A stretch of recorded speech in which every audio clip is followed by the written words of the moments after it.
In the worst moment of my professional career, I was live on television being interviewed by a peppy young morning talk show host lady. And she said to me, quite unsuspecting me, she said, Eric, we have just about 2 minutes left to our interview. So could you round this out for us by giving us a very quick and clear distinction between art and entertainment? I was horrified. I had no idea what the difference between art and entertainment was, and it was live television. So the stream of hogwash that poured out of me for 2 minutes was excruciating and embarrassing beyond belief. I went home and decided I better figure out what the difference is. And here's what I came to that I think has real significance for teaching artists, which is that entertainment, which is not the enemy of art. Please, God, don't let entertainment and art be opposed to each other in any way, or we're dead in a fourth grade classroom if we're not the least bit entertaining. Entertainment, what distinguishes it is that it happens within what we already know. Whatever our reaction, laughing, crying, getting excited, underneath it, entertainment says, yep, the world is the way you think it is.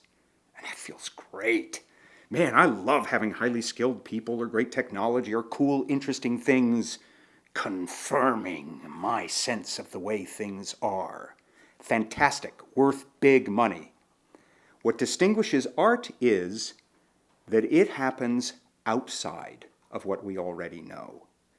Inherent in the artistic experience is the capacity to expand our sense of the way the world is or might be. That's where the teaching artist comes in.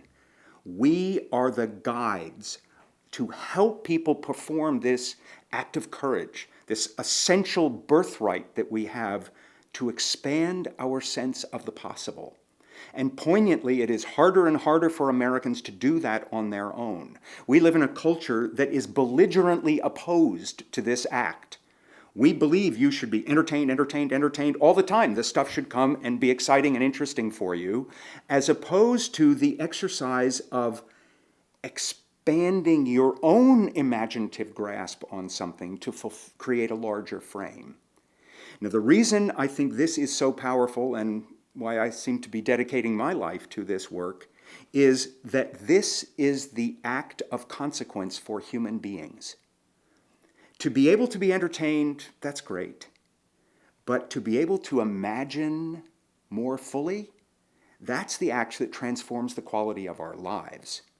That is the action that lets us have the courage to imagine what democracy can be, and not just have an opinion about who to vote for. That's the act that lets us take written material, like a geography text or a history text, and breathe the life into it that lets us find meaning. It is the act of consequence, and we are one of the very few people allowed in schools to focus on that capacity.